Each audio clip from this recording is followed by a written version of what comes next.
Yes.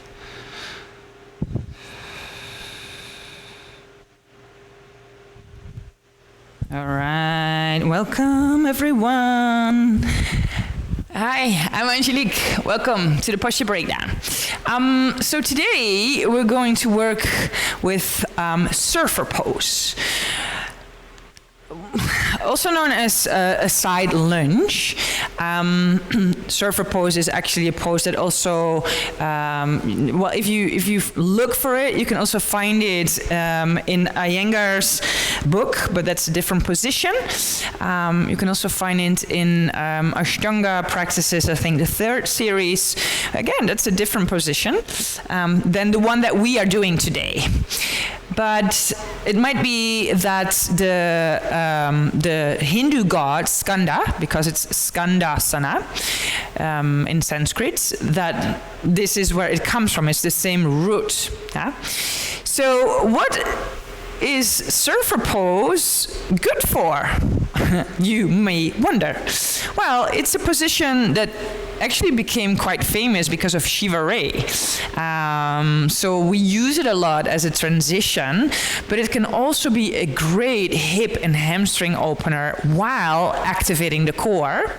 And it can also set you up for bigger hip opening positions. Be mindful if there is pain in the knees, if there's an ankle injury, you will probably notice straight away, hey, that's not really possible. We are going to do a little bit of a warm-up before we're going to get into surfer pose. It might be handy to have a block, maybe even, I'm looking at a chair, maybe even a chair for some of us. But let's see how we go. Okay, so first thing, there's a lot of variety you can do with your arms when you're in the actual position. And for that, you might also want to loosen up your shoulders and arms a little bit. We are going to start standing. So if I can invite you to come and stand on top of your mat, I would suggest to separate your feet a bit. So you have them what we call hips width distance. And then, you know, like hips width distance, sometimes people think, oh, it's the outside of my hips. That's usually not what we mean, but in this certain moment, with this specific warm-up, you can. Yeah, so you have a little broader base. So as you can see, it gives me more stability than opposed to if I do this, it's a little bit more wobbly. So feel free to broaden your base. Yeah, and then bend your knees a little bit so you're buoyant. Make sure you don't lock your legs. And then just moving your arms from side to side. So the arms swing. And we're going to do that just to warm up.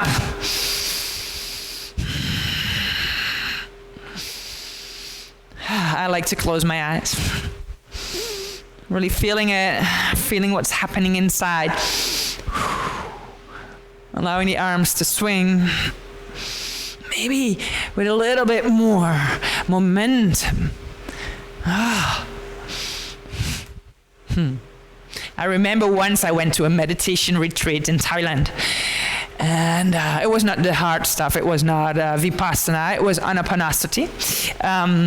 So we were sitting quite a lot, but not all the time. But then every time that we were getting out, this was so nice to do. So finishing it up, go a little slower again. And just come back to the center. Press the feet down, lengthen through the crown, bring the hands to the heart center. And I'm feeling the body being vibrant and alive. Feel all of that energy.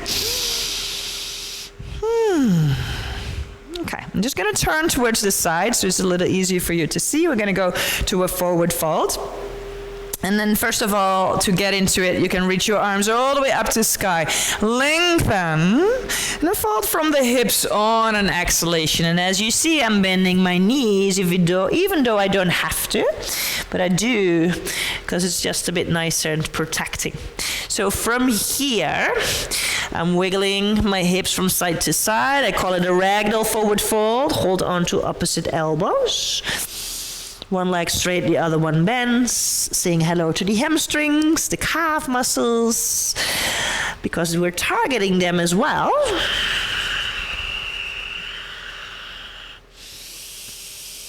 Then I'll start to slow down, come back to the center, release your fingers. Bend your knees more to be able to bring the arms behind the back and lace your fingers. And then from here, you're gonna reach your arms up, squeeze your palms together, squeeze your forearms, elbows together, and then send your arms overhead. And now I'm stretching my legs a little further, but I don't want you to lean back. So shifting weight to the front of the feet rather than into the backs of the feet. And ideally, of course, it's the center, but it might help you to think of it. So from there, arms reaching, helping you to open up your shoulders. And remember what we did earlier, bending one knee at a time, straightening the other leg. We're going to do that. So start to bend your left knee. I'm just going to twist my torso over to the side. Ooh, that feels good. And then turn to the center by bending your both knees and then swap. There we go.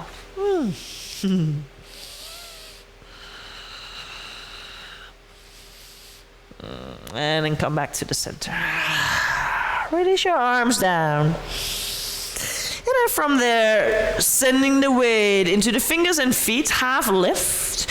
Heel to your feet wide. I'm just going to give you a front view. We're going to go into a Yogi squat Malasana because that can help you to open up. Now, I have done a tutorial one day, I don't know when, but I have, about this Yogi squat garland pose. Look it up if you want to, of course, for another time. But yeah, one of the things you can do is grab a block. So toes are pointing out a little bit, so the knees and toes are pointing into the same direction. And I'm using my elbows. So instead of bringing the knees in, you want to bring them out with the arms, or a little bit of arm power. Hands can come against each other. So you're stretching the spine. So let the sit bones come down. The heel lengthens, and the crown is reaching up. So this is the front view. Stay where you are. I'm just going to show you the side view. So then you know what I'm talking about. I don't want to see, look at my feet. The outside edges of my feet are now lifting. So press the outside edges of the feet down. Use your arms to send the knees out. And rounding is not an option. Yeah, so lengthen through the heart. Lift, lift, lift. So keep your spine long. And that's what we're also going to do in Skandasana in a moment. So take 2 more breaths. Final one. Bring the hands down, send your hips all the way up to sky into that forward fold. So you can bring the feet a little bit together, but this time sit bone distance, hips width distance. And then from there, keep the right foot at the top of your mat. Just step out with the left foot, lunge.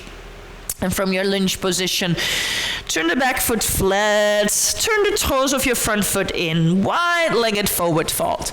So basically, in general, this is the position from where we get into. Now, wide-legged forward fold has quite a wide stance. If it's too short, you're gonna feel trapped when you're getting into surfer pose. So, when we're getting from wide-legged, we have to turn the toes out instead of in. Yeah? And I'm going to start with bending my left leg. I'm going to take my block with me as well. So bend my left knee. It's like a half squat. Yeah? And then I'm going to keep my hips a little higher to not let them sag down. And I want to keep the hips on the same level, so we don't want to twist here. Yeah. Now, start to turn. I'm going to keep my hands onto the floor, especially to protect my knees. My knees are also a little bit vulnerable, but I'm going to use the power of my legs as well. So from here, you can see my left leg, that's this side, that's a hip opening, yeah? A half yogi squats, the one that we just did before this one. And my right leg has a stretch, a hamstring stretch, the inside of leg, but also the back of the leg. And what we're going to do with that straight leg, we're going to point the toes up. But I want you to keep a small bend into this knee. Yeah? Now, if you notice, my heel is down, but if you notice that doesn't work, you can always use something underneath. And if you don't have that, you can lift the heel up, yeah? And then make sure that we're not just sagging down. So keep it strong. If you can, it's okay to keep your hips a little higher. If you can release your hands off the floor into an Anjali Mudra, or you can do an arm spread version, or you can also bring the left hand down, the right hand up. And if all of that doesn't work without a block, you can use a block. I'm just demoing that. Use the block to sit down. I'm going to use a high position because I'm quite tall, so the floor is far away. I can do a lower position as well. But just to let you see that my knee is still opening out. Yeah? I'm using my left arm to send the knee out, and I'm going to extend the other arm all the way up to sky. You can do it without a block. Of course, it requires a lot from your legs. You can also go into a bind if you want to. So that's an inter-rotation of your both arms, and that means the thumb is pointing down, the arm goes behind the back, and your other arm is going to wrap around the bent knee and see if you can find your fingers. Just an idea. Now, we're going to swap sides. I'm going to come through the center. And then first of all, again, make sure your stance are wide enough. Walk the hands to that same side that the hips are going to lower into. Yes. Now I'm going to keep my foot flat first. Yeah. Half yogi squat on this side. Now I'm starting to lift my toes up. Keep the micro bend into the knees and see what is possible. And this is definitely firing up your legs as well. Yeah? So take a couple of breaths if you can. Any artistic expression. You've seen this in classes. We come from one side to the other side. So just staying there for a moment. Make sure the knee doesn't collapse, Angelique. Oh yes, that's right. Strong legs. Maybe that twist. Maybe the bind. Keep your chest open. Just gonna see how that goes there. Keep your chest open. So we're not collapsing. Spine long.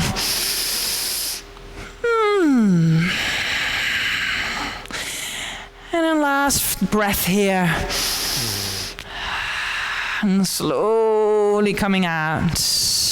Back through the center. Remove the block out towards the side. And then turn the toes in. Lift your hips. Forward fold. Walk the hands underneath your chest. Flat back. Walk to lunge position from where we started. And then from there, of course, you can do a vinyasa, or you can just step to the front of your mat, as I'm going to do right now, and I'll lower your bum down. If you want to, of course, you can do your little yogi squat. Sit down, and then lie down onto the back body. Oh, okay. Release the lower back into the floor. You can make a couple of circles with the knees, and then swap direction. Releasing the lower back down. So that was hard work for your legs. And if you're at home, you can do a legs up the wall position for a moment. That's here. Legs straight, arms out towards the sides, taking a couple of breaths, and legs up the wall. letting the upper body relax. The heart is open. The hips are grounded. Whew. And even if you have your legs against the wall, you can come into a butterfly position. So soles of the feet together, knees go open towards the side. So if you're against the wall, you can keep your feet like this. If you're on the floor like me, you can also just bring the arms inside, grab the feet for a happy baby. And we're releasing everything completely as we're gonna let go, surrender into Shavasana. Last little wiggles. And let everything sink in. Take a moment to process all of that. A beautiful position. Side lunge. Surfer pose. Skandasana. All these names. So I hope this helped you a little bit to know that you do not, I repeat, you do not have to keep your heel totally flat onto the floor, because if you do, I know that some people feel really trapped. They will be doing their lunges, their skandasana, they'll be like, oh, no way you can go any further. So feel free to lift the heel, and then you can come a little deeper and then make that rotation. Okay, enough said. I want to thank you for joining, and hope to see you very soon. It was my pleasure guiding you through. Namaste.